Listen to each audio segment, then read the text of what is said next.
The Second Blackfyre Rebellion is easy to overlook precisely because it never became a war. There were no great battles, no fields soaked in blood, no songs written about heroic last stands. But this quiet failure tells us something crucial about Westeros after the Dance of the Dragons, and after the First Blackfyre Rebellion, which nearly tore the realm apart. Because by the time the Second Blackfyre Rebellion was attempted, Westeros had already learned what a Blackfyre war truly cost, and it was no longer willing to pay that price. To understand why this rebellion failed before it began, we must start with the Targaryen civil war that created the Blackfyres in the first place. Hello everyone, and welcome to Storyteller's Codex. Here we delve deep into the rich lore of the Lord of the Rings, A Song of Ice and Fire, and the vast worlds beyond. On this channel, we blend the soothing power of cutting-edge technology with the timeless knowledge of dedicated storytellers. That's us, the voices behind the Codex. Settle in, relax, and enjoy. The Blackfyre cause begins with Aegon IV, whose reign poisoned the Targaryen succession. By legitimizing his bastards on his deathbed, Aegon IV created a second royal bloodline with a plausible claim to the Iron Throne. When he gave the sword Blackfyre to Demon Blackfyre, he turned symbolism into a weapon. The First Blackfyre Rebellion was not a fringe uprising. It was a full-scale civil war, with half the realm choosing Demon over Daeron II. At the Redgrass Field, Demon and his sons died together, and thousands of knights died with them. In the Hedge Knight, this war is not ancient history. It is recent trauma. Knights still speak of it with bitterness.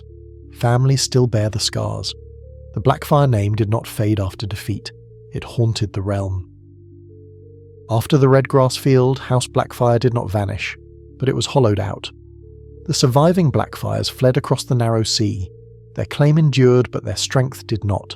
This matters deeply for the Second Rebellion, because memory alone is not enough to raise banners. By the time of the Hedge Knight, the Blackfyre cause survives mostly in whispers, in taverns, tourneys, and among knights who remember what might have been. Dunk himself encounters men who still admire Demon Blackfyre, but admiration is not action. Westeros remembers the romance of rebellion. It also remembers the cost. Demon II Blackfyre inherits the name, not the man. He grows up in exile, surrounded by stories of his father's glory, but with none of the personal qualities that made Demon I dangerous.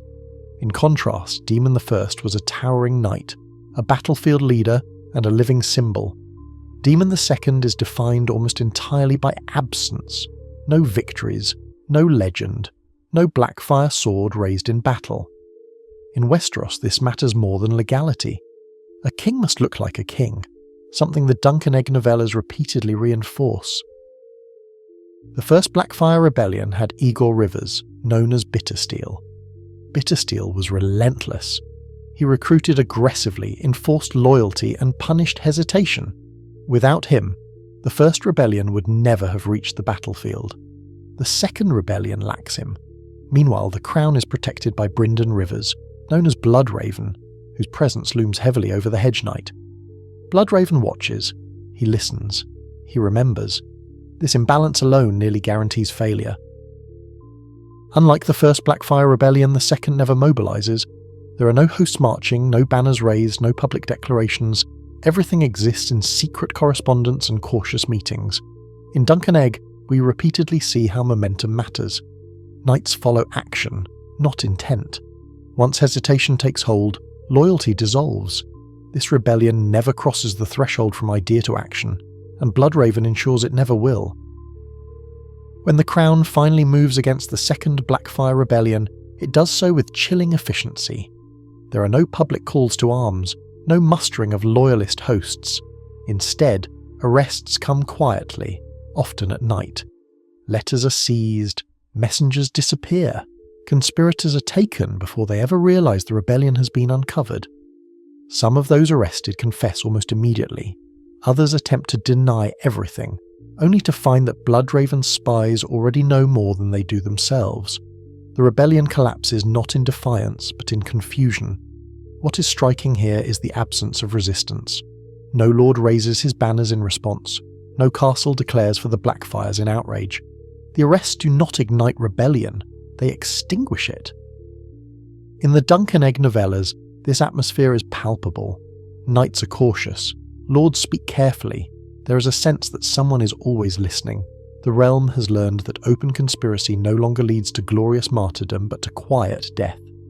This is the moment where the Blackfyre cause changes forever.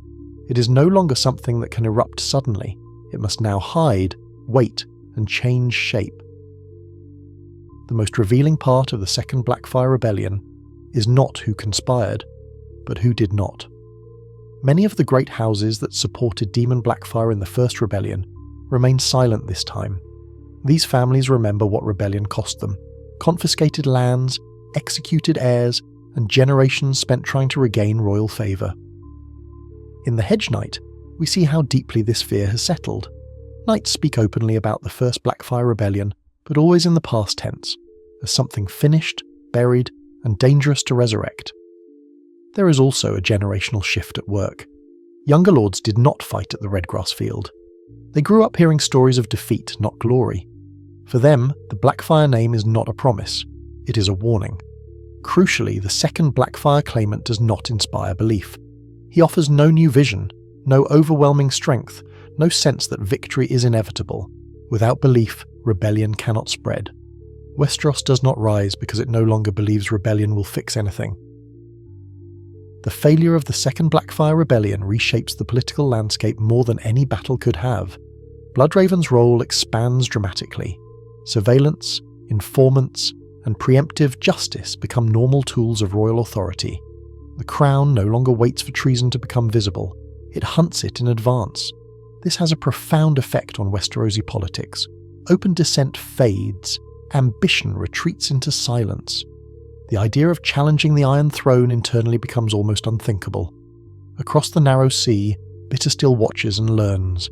He understands that Westeros itself will never again rise en masse for a Blackfyre claimant. If the Blackfyres are to return, they will do so at the head of professional soldiers, not noble hosts. This is why the Golden Company becomes so important. It is the logical outcome of the Second Rebellion's failure. Rebellion without reliance on Westerosi loyalty. The Blackfyre cause survives, but it is now divorced from the realm it seeks to rule. The Second Blackfyre Rebellion never became a war, and that is precisely why it matters so much. It marks the moment when Westeros stops believing that civil war is a viable solution to dynastic tension. The realm chooses stability over possibility, surveillance over spectacle. In the Dunk and Egg era, this decision hangs over everything. Knights still dream of glory, but they understand the cost of choosing the wrong banner. Lords still scheme, but they do so quietly, knowing the crown is always watching. The Blackfyre name does not die here, but it loses its power to inspire spontaneous loyalty. From this point forward, rebellion will come from exile, gold, and mercenaries, not from the hearts of Westerosi lords. Some wars are lost on the battlefield, others are lost when no one is willing to fight them at all. If you are interested in The Lord of the Rings or A Song of Ice and Fire, click one of the links on the screen to dive deeper into the lore. Thanks for watching, and we hope to see you next time.